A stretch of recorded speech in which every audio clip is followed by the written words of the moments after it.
I don't see how any real gamer could not know about Mega Man. He is one of Capcom's longest running franchises, hosting some very astounding games. Most years see over 5 different titles spread across several different platforms. However, all great series had to start somewhere. This is Mega Man, originally released for the NES in 1987.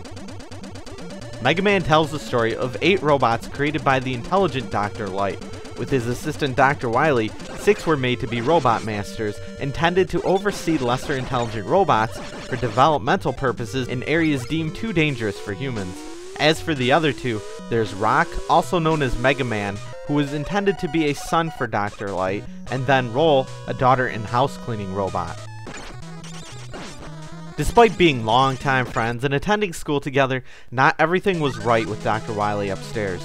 Jealous of Light, Wily reprogrammed the 6 robot masters to do his bidding. He becomes hell-bent on taking over the world and controlling all of its resources. In a last-ditch effort to combat Wily, Light converts Mega Man into a fighter in an attempt to stop the maniacal doctor. Starting off, you have 6 selectable stages to choose from in which you can play in any order. Each stage has its own separate boss, and when you defeat a boss, you obtain its power in the form of an attack. Different bosses are susceptible to different kinds of attacks, and it plays like an involved game of rock, paper, scissors. Choosing the best weapon to use at particular points in the game takes strategy, while you can always challenge yourself by sticking with the old trusty pea shooter. The innovation for this time was astounding, with the not-so-linear gameplay and wealth of unique strategies. Being the first, Mega Man, not very shockingly, is the most unpolished of all the series, though not necessarily the worst. It's easy to see what the ideas were and where they were going, but then it's also very noticeable to see just what didn't quite click yet. What they were aiming for, how they ever so slightly missed, but then how they improved upon them in future games. The Mega Man franchise sports some of the best platform gaming ever made. I am truly serious about this. However, the one thing that the original Mega Man lacked, in which its successors soon established, is a sense of flow within the level design.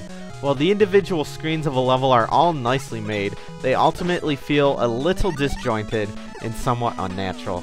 I can't really call this a big problem overall, and Mega Man was still on top of his game back in 1987, but the issue becomes a little more noticeable when taking a look at the incredible follow-ups.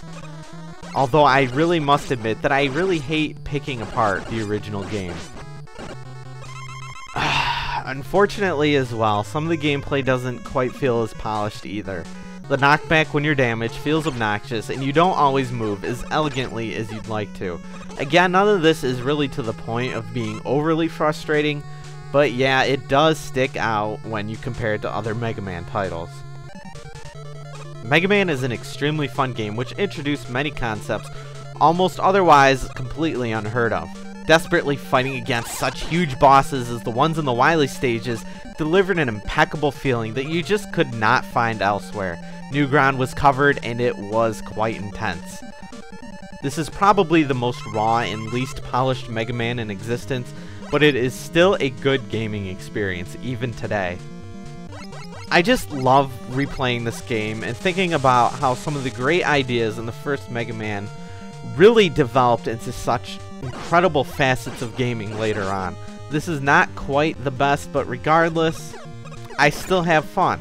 I definitely recommend checking it out, especially if you're interested in seeing the roots of one of gaming's most popular franchises.